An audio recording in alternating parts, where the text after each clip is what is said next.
Kirito from Sword Art Online is one of the worst characters ever written. He is boring, hollow, and painfully overpowered. He wins every fight with no real effort, no real cost, and no real growth. The story bends around him so he can always look cool, even when it makes no sense. Watching him feels less like following a hero and more like watching the writers cheat for him. He never earns his strength. He is just good at everything from the start. Sword skills, reflexes, strategy, hacking, social respect, he has it all handed to him. He does not train in a meaningful way, he does not fail in lasting ways, and he never truly pays for his mistakes. When danger shows up, you already know he will win, which kills all tension. Even worse, every girl falls in love with him for no real reason. They barely know him, yet they act like he is special and cool just for existing. He has no personality, weak social skills, and says nothing interesting, but the show treats him like a magnet for affection. It feels forced, lazy, and desperate. Kirito is not a deep character. He is a power fantasy with a blank face. Instead of growing or changing, he stays the same while the world worships him. That makes him dull, predictable, and exhausting to watch. He is not a hero you root for. He is a character you wait to be challenged, but he never truly is. Only losers idolize Kirito. The kind of people who look at him and think he is cool are the same people who want to self-insert and pretend they are him. They do not like Kirito because he is a good character. They like him because he is empty enough for them to project themselves onto. Kirito is built for wish fulfillment. He is overpowered, admired by everyone, and never truly challenged. People who idolize him want to imagine a world where they are special without earning it, where strength, respect, and attention from girls just show up because they exist. That fantasy is lazy, just like the character. Instead of wanting complex characters with flaws and growth, these fans cling to Kirito because he never has to change. He never has to struggle socially, emotionally, or mentally in a real way. Idolizing him is not about storytelling. It is about escape. At the end of the day, Kirito is not inspiring. He is a blank power fantasy for people who want to feel important without putting in the work. And that is why the people who worship him are not fans of good writing. They are fans of pretending. You literally never see Kirito at the top of best anime character lists, and for good reason. He does not belong there. Those lists are usually filled with characters who are well written, complex, and memorable. Kirito is none of those things. He is bland, shallow, and carried entirely by plot armor. Great anime characters earn their place through struggle, failure, and growth. Kirito skips all of that. He starts strong, stays strong, and ends strong, with the story constantly bending to protect him. There is nothing to analyze, nothing to admire, and nothing to learn from. Once you have seen him once, you have seen everything he has to offer. That is why critics and longtime anime fans rarely take him seriously. He is not iconic, he is not deep, and he is not interesting. He exists to serve a power fantasy, not to tell a meaningful story. So when he gets left off best character lists, it is not some unfair bias. It is just people recognizing weak writing when they see it. Odysseus from the Iliad and Odyssey by Homer is a far better character than Kirito ever was and ever will be. Odysseus is not strong because the story hands him power. He survives because he is clever, flawed, and human. He lies, makes mistakes, suffers real loss, and pays for his choices. Every victory he earns comes with pain and cost. Odysseus fails often. He gets people killed. He spends years lost, broken, and struggling just to make it home. That struggle is what makes him compelling. He grows, adapts, and learns. His intelligence matters more than brute strength, and his flaws are part of who he is, not something the story hides. Kirito, by comparison, is shallow and effortless. He rarely pays a real price and is almost never challenged in a lasting way. Odysseus earns his legend through suffering and wit. Kirito is handed his status because the story wants him to win. That is the difference between a real character and a power fantasy. Odysseus has lasted thousands of years because he feels real. Kirito will never come close to that level, now or ever. The fact that the story is called the Odyssey and not the Kiritasi tells you everything you need to know about the two characters. Odysseus is interesting enough, complex enough, and human enough to carry an entire epic on his shoulders. His journey matters because he struggles, fails, learns, and grows. Kirito, on the other hand, is not strong enough as a character to support a lasting story. He is just a blank power fantasy with no depth, no challenge, and no real journey.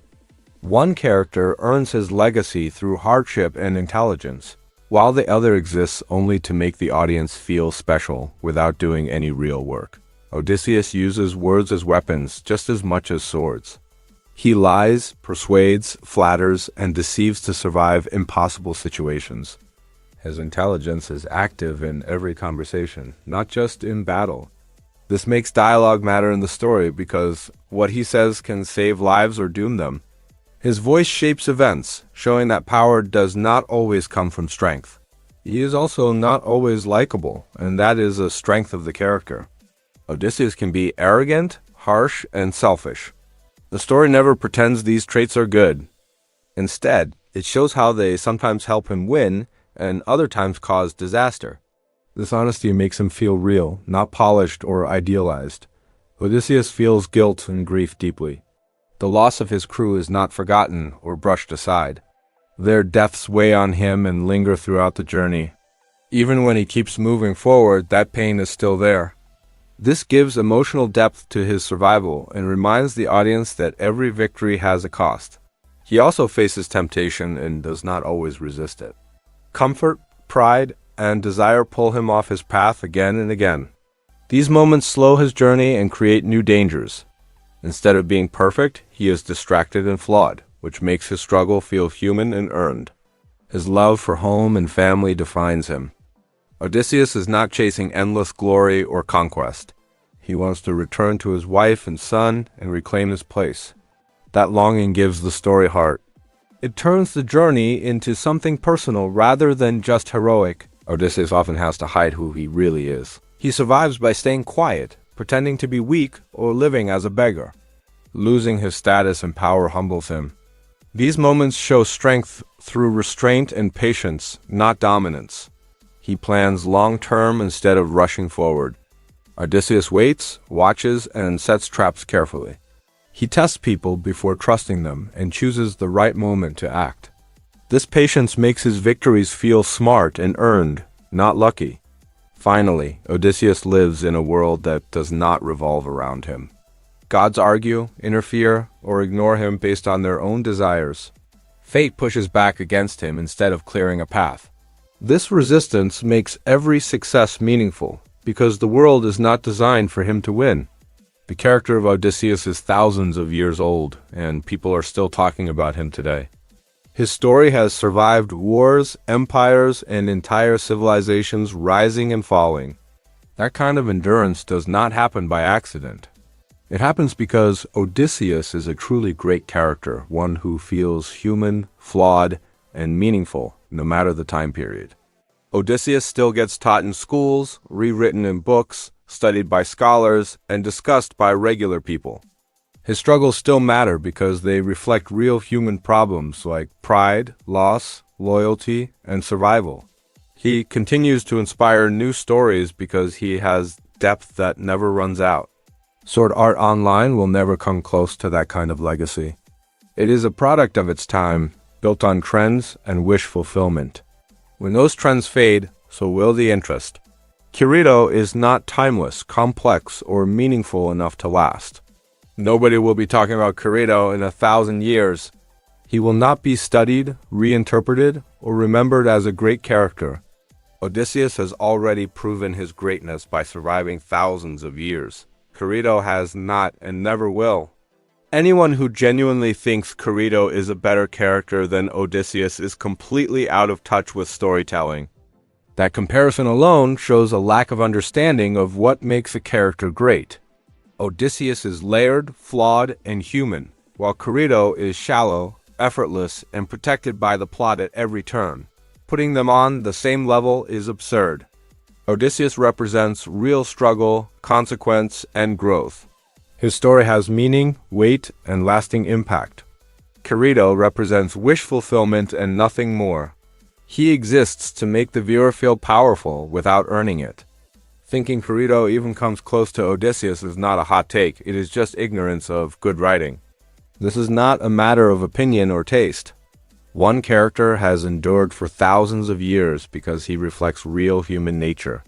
The other is already fading outside his fan base. Claiming Kirito is better than Odysseus is not bold or edgy. It is just wrong. Odysseus has real moral complexity. Every choice he makes is weighed against loyalty, survival, and justice, and he often ends up in morally gray territory. Kirito, on the other hand, rarely faces decisions that challenge him in any meaningful way. Odysseus is endlessly resourceful. He can turn almost any situation to his advantage using cleverness, strategy, and quick thinking. Kirito, by contrast, relies on being overpowered and on plot convenience. There's no improvisation or tension, he just wins because the story says he will. Odysseus commands respect from his crew, keeps people alive through crises, and maintains order in chaotic situations. He is also a true leader.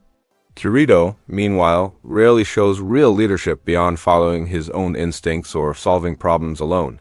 The endurance of Odysseus is unmatched.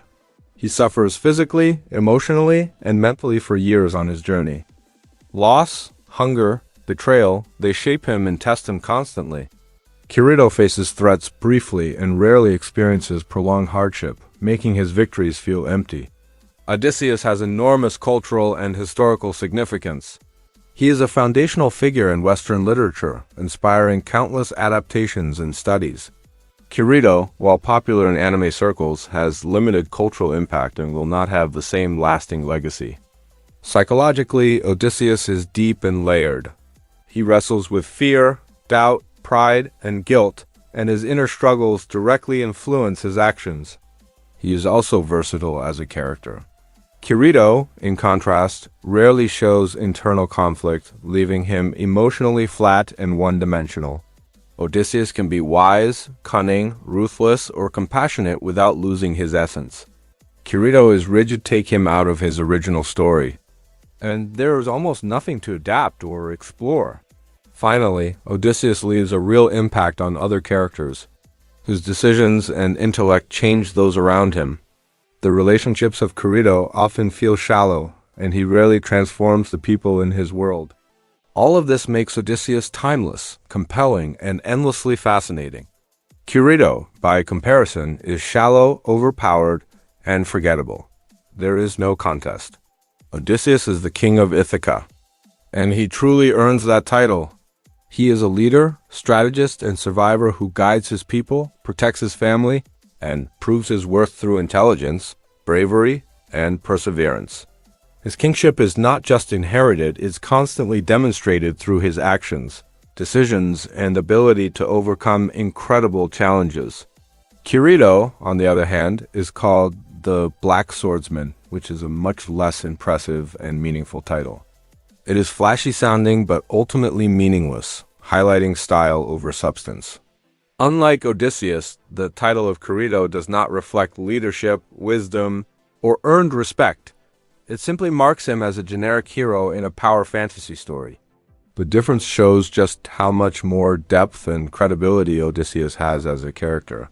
Matt Damon being set to play Odysseus in the upcoming Odyssey movie from Christopher Nolan feels like a perfect fit.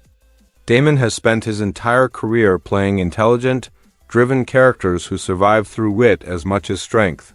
That matches Odysseus far better than a flashy or overly heroic actor ever could. He is especially good at playing men who are tired, burdened, and shaped by long struggles.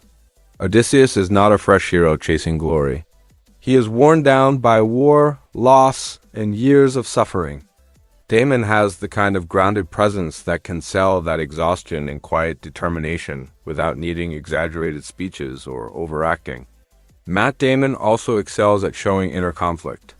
A lot of the story for Odysseus is internal: guilt, pride, fear, and longing for home. Damon can communicate those emotions through subtle expressions and restraint, which fits the style of Nolan perfectly. Odysseus needs to feel human and conflicted, not larger than life. Combined with the focus of Nolan on serious storytelling, realism, and character psychology, this casting makes sense. Nolan does not make shallow spectacle films, and Damon does not play shallow characters. Together, they have the potential to bring Odysseus to life in a way that feels respectful, powerful, and timeless. Sean Bean was also great as Odysseus in Troy. He brought a sense of intelligence and cunning to the role that really captured the essence of Odysseus as a strategist. He was not just another warrior on the battlefield, he was the mind behind the plans, the one thinking several steps ahead of everyone else. Bean made Odysseus feel grounded and realistic. His performance conveyed patience, calculation, and the quiet confidence of someone who knows how to survive in impossible situations. You could see the wheels turning in his head as he weighed risks and opportunities, which is exactly what Odysseus is known for in the stories. He also captured the subtle pride and stubbornness of the character. Odysseus is clever, but he is not perfect or unflappable, and Bean showed both his intelligence and his human flaws. That balance made him believable as a hero who relies on brains as much as brawn. Overall, Sean Bean reminded audiences that Odysseus is not just a fighter, he is a master strategist whose mind is as sharp as his sword. His portrayal added depth and credibility to the character, making it one of the more memorable interpretations on screen. It is really too bad we never got an Odyssey movie starring Sean Bean, because that would have been incredible to see. Bean already proved in Troy that he can capture the intelligence, cunning, and human flaws of Odysseus, so imagining him carrying the full story as the lead is thrilling.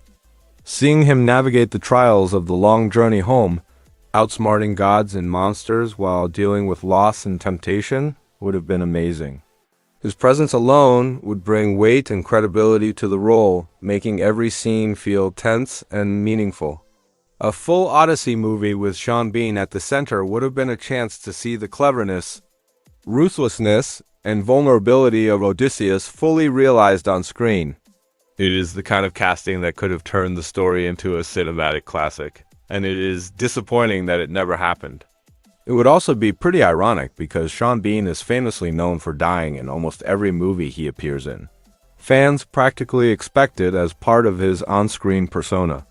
Yet Odysseus is the ultimate survivor. He outlives all of his crew and endures countless dangers, from battles to storms to mythical monsters. Casting Bean as Odysseus would have flipped that expectation on its head in a really fun way.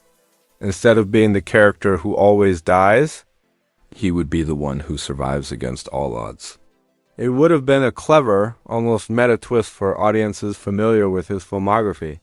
This irony alone would have added another layer to the role. The usual fate of Bean makes viewers tense whenever he is on screen, but as Odysseus, he would defy that pattern entirely. Watching him survive everything would have been both satisfying and a humorous nod to his legacy as the actor who cannot stay alive. Except this time, he actually does. Armand Assante was also fantastic as Odysseus in the 1997 TV miniseries.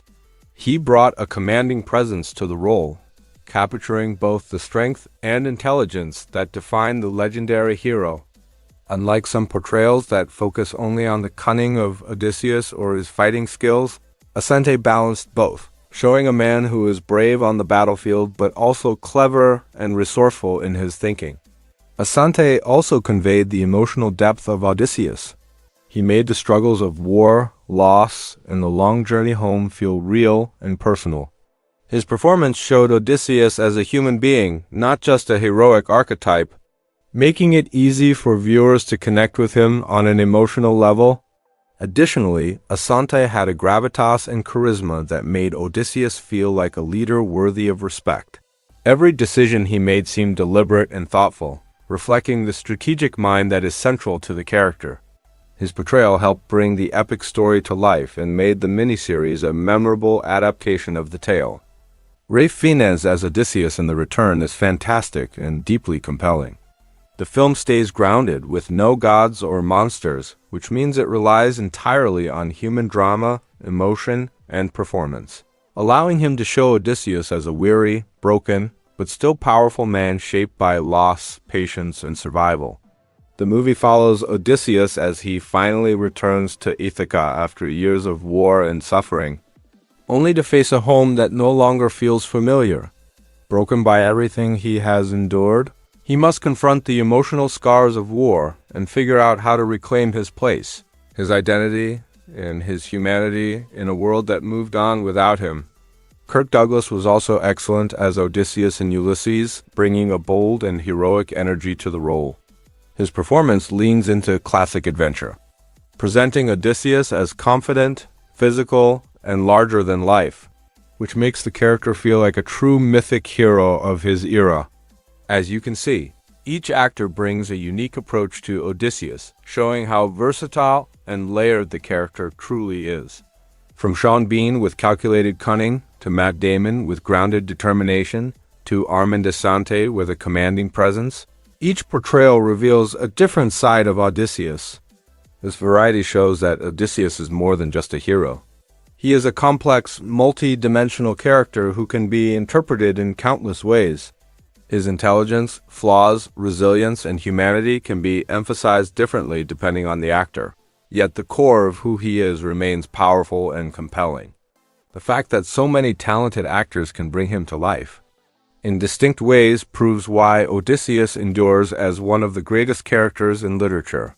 No matter the adaptation, he continues to inspire, captivate, and challenge audiences, showing that his story and character are truly timeless. People cannot do the same with Kirito. Even the best actor in the world would struggle to make him likable or relatable. The character is so wooden, flat, and bland that there's almost nothing to work with. His personality is minimal, his struggles are meaningless, and his growth is non-existent. Casting someone talented would not fix the core problem. You could put Leonardo DiCaprio, Daniel Day-Lewis, or anyone else in the role, and it would still fall completely flat. The character is built around wish fulfillment, not real human depth, so no performance could make him compelling or memorable. Unlike Odysseus, whose flaws, intelligence, and emotions allow actors to explore and expand the role, Kirito offers nothing for interpretation. He is a blank canvas designed to be adored, not understood. That is why no matter who plays him, he will never resonate in a meaningful way. It is truly baffling how anyone can like Kirito. The character is so flat, overpowered, and boring that enjoying him says more about the fan than the character. People who idolize him clearly have no taste when it comes to storytelling or character development. In fact, it would make more sense to idolize a piece of stale bread. At least a loaf of bread is consistent, predictable, and completely harmless, just like the character of Kirito. The difference is, bread does not pretend to be exciting or heroic. Kirito does, and that is what makes his lack of depth so glaring. Liking Kirito is not a mark of good judgment. It is a mark of someone who values wish fulfillment over substance. He is hollow, flat, and uninteresting, and yet some fans treat him like the pinnacle of anime heroes. That is absurd when you compare him to truly complex and compelling characters like Odysseus. People who like Kirito might as well just wear a shirt that says, "I have bad taste in anime," and let the world know. Idolizing a character as flat, overpowered, and bland as him is practically a public confession of poor judgment. Liking Kirito says nothing about being a fan of good storytelling or meaningful characters. It signals that you prefer wish fulfillment and effortless victories over depth, struggle, or growth. If you are going to put him on a pedestal, you might as well make it official for everyone to see. At the end of the day, celebrating Kirito is celebrating laziness in writing and in characters. Wearing a bad taste in anime shirt would honestly be more honest than pretending he is a compelling hero. We need far more characters like Odysseus and far fewer like Kirito. Odysseus is complex, flawed, clever, and human. He struggles, suffers, and grows, and every choice he makes carries weight and consequence. That is the kind of character that makes a story memorable and meaningful. It is sad how so many modern shows have tried to copy Kirito instead of Odysseus. They focus on overpowered protagonists who win effortlessly, have no real stakes, and exist mostly for wish fulfillment.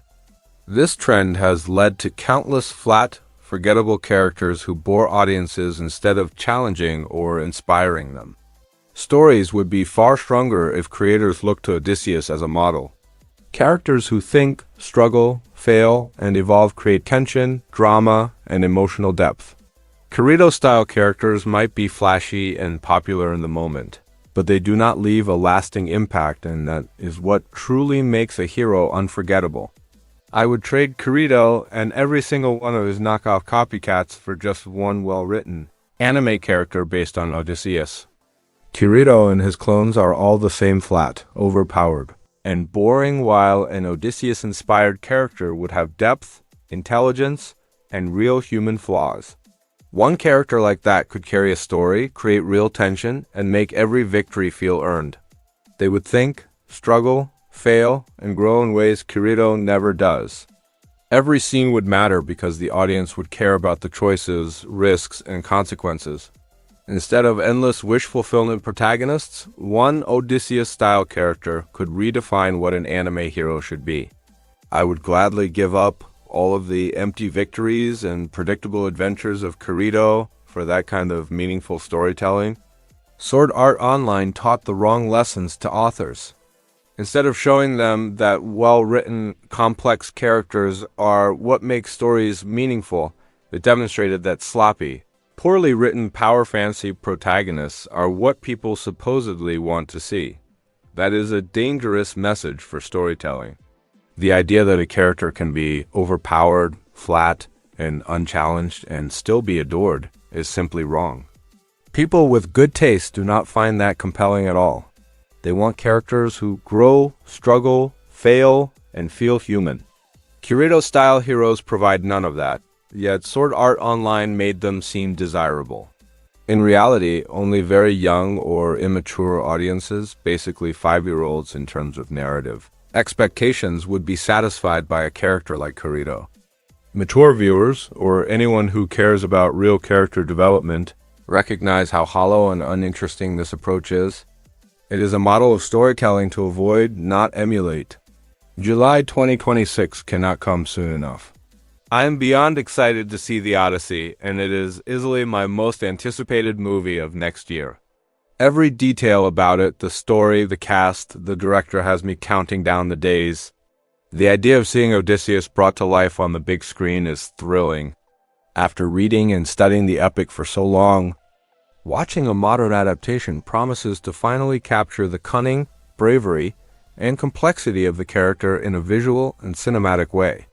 With Christopher Nolan directing and actors like Matt Damon attached, the film already feels like it will be a masterpiece. I cannot wait to experience the adventure, the strategy, and the emotion of the journey. July 2026 cannot arrive soon enough. I am absolutely sure that the Odyssey will blow Sword Art Online out of the water. Every scene promises depth, tension, and meaning, while Sword Art Online feels shallow and predictable in comparison. Even the worst scene from the Odyssey will be more engaging, memorable, and well-crafted than everything in the entire Sword Art Online universe combined. The Odyssey has timeless storytelling, complex characters, and real stakes. Every moment matters and every choice has consequences. Sword Art Online, by contrast, is full of overpowered wish fulfillment, flat characters, and plot convenience. Comparing the two is almost unfair. The Odyssey is designed to challenge, thrill, and inspire, while Sword Art Online mostly exists to make Kirito look cool. It is not even close. The Odyssey will dominate in every way, from story and character to emotion and impact. We need to show studios that we want more movies like The Odyssey and far fewer like Sword Art Online. The kinds of stories that stick with audiences, inspire discussion, and stand the test of time are the ones with complex characters, real stakes, and meaningful journeys, exactly what The Odyssey delivers. Stop supporting Sword Art Online and other shallow, overpowered power fantasies. Giving them money only encourage more flat, forgettable stories that prioritize flashy battles over actual substance. Instead, support films and shows that challenge audiences, reward thoughtful storytelling, and create characters you actually care about. The Odyssey is a perfect example of that kind of storytelling, and studios need to see that this is the kind of content audiences truly want. And that is it for this video. If you want more content tearing apart Sword Art Online and calling out its flaws, Make sure to subscribe and like the video. Your support helps me make more videos diving into the worst characters, lazy writing, and everything else Sword Art Online gets wrong. What you gonna wear? Something black. How edgy.